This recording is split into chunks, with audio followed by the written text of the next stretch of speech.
दोस्तों, दुनिया के 7 अजीबों में शुमार ताजमहल को सिर्फ एक खूबसूरत स्मारक के तौर पर देखना सही नहीं होगा।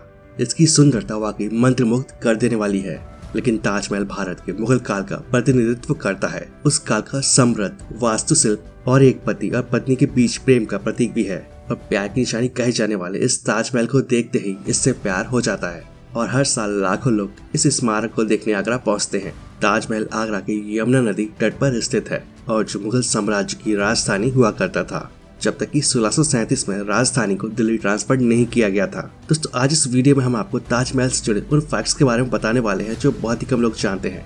दुनिया का अजूबा और प्यार का प्रतीक ताजमहल को 5वें मुगल सम्राट शाहजहां ने अपनी तीसरी लेकिन सबसे पसंदीदा पत्नी मुमताज की याद में बनवाया था। एक विद्रोह को कुचलने के अभियान में अपने पति के साथ निकली मुमताज की अपने 14वें बच्चे को जन्म देने के दौरान मौत हो गई थी। और ऐसा कहा जाता है कि अपनी बीवी की मौत से शाहजहां काफी टूट गए थे और फिर कुछ ही महीनों में उनके सारे बाल और दाढ़ी भी सफेद हो गई थी।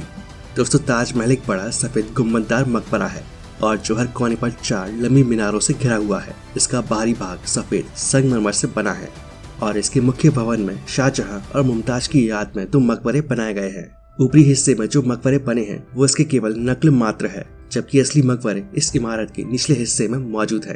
ताजमहल के दोनों ओर लाल बलुआ पत्थर से बनी 2 इमारतें, एक मस्जिद और एक सभा हॉल है। और ताजमहल के परिसर में बगीचे भी है और एक लंबा खूबसूरती से डिजाइन किया गया एक पुल भी है। अरबी भाषा से लिखे हुए बहुत से ऐतिहासिक और कुरान से प्राप्त लेखों के आधार पर ताजमहल के कालक्रम को निर्धारित किया जा सकता है। ताजमहल को बनाने के लिए राजमिस्त्री, पत्थर काटने वाले, जड़ने वाले, बढ़ई, चित्रकार, सुलेखक, गुंबद बनाने वाले और अन्य कारीगर पूरे मुगल साम्राज्य, मध्य एशिया और ईरान से लाए गए थे। और इसके मुख्य वास्तुकार उस्ताद अहमद लाहौरी थे और ऐतिहासिक दस्तावेजों के मुताबिक इसे लगभग 20,000 कारीगरों ने मिलकर बनाया था।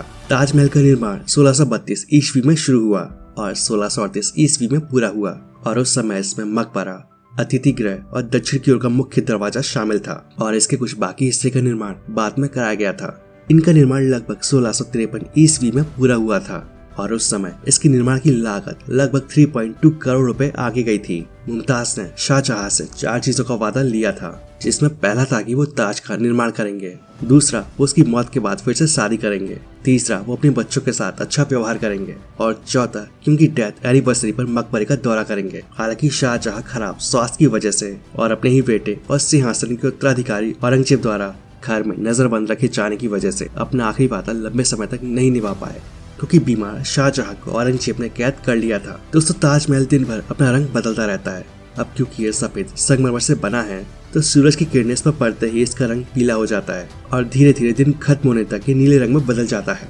ताजमहल की मीनारों को थोड़ा बाहर की ओर झुकाकर बनाया गया था और ऐसा मुख्य मकबरे को नष्ट होने से बचाने के लिए इसका निर्माण कुछ इस तरह से किया गया था, जिससे अगर कभी किसी वजह से मीनारें गिरती भी है तो इनके बाहर की ओर गिरने की संभावनाएं ज्यादा हो और जिससे मुख्य मकबरे को कोई नुकसान न पहुंच पाए। दोस्तों, उत्तर प्रदेश में आगरा शहर ताजमहल की वजह से पूरी दुनिया भर में मशहूर है। लेकिन क्या आप जानते कि ताजमहल मूल रूप से आगरा में नहीं बनना चाहिए था? मुमताज की मृत्यु बुरहानपुर शहर में प्रसव के दौरान हुई थी और ये बुरहानपुर प्रेजेंट में मध्य प्रदेश में स्थित है।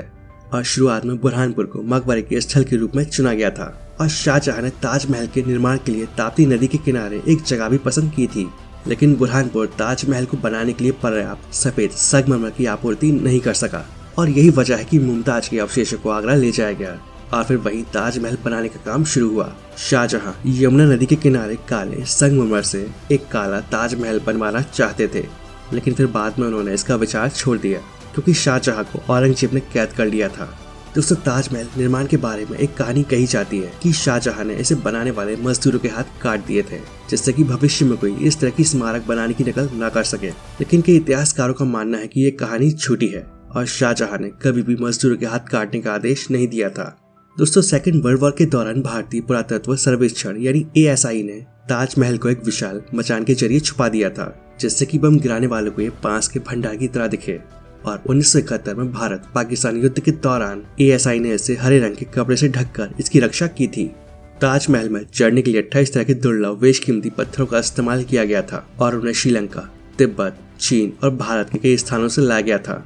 लेकिन ब्रिटिश शासन के दौरान इन पत्थरों की वजह से स्मारक को कई बार नुकसान पहुंचाया गया और 19वीं शताब्दी के आखिरी में इसके रिनोवेशन का काम शुरू हुआ। दोस्तों, हर साल 10 लाख से ज्यादा टूरिस्ट ताजमहल को देखने आते हैं और साल 2007 में इसे दुनिया के 7 अजीबों में शामिल किया गया था। तो दोस्तों आई होप आप सभी को ताजमहल से जुड़ा ये वीडियो पसंद आया होगा। वीडियो अच्छा लगे तो वीडियो को लाइक और शेयर जरूर करें और ऐसी मजेदार वीडियोस देखने के लिए इस चैनल को सब्सक्राइब कर लें। तो आज के लिए इतना ही, मिलते हैं नेक्स्ट वीडियो में। जय हिंद, जय भारत, वंदे मातरम।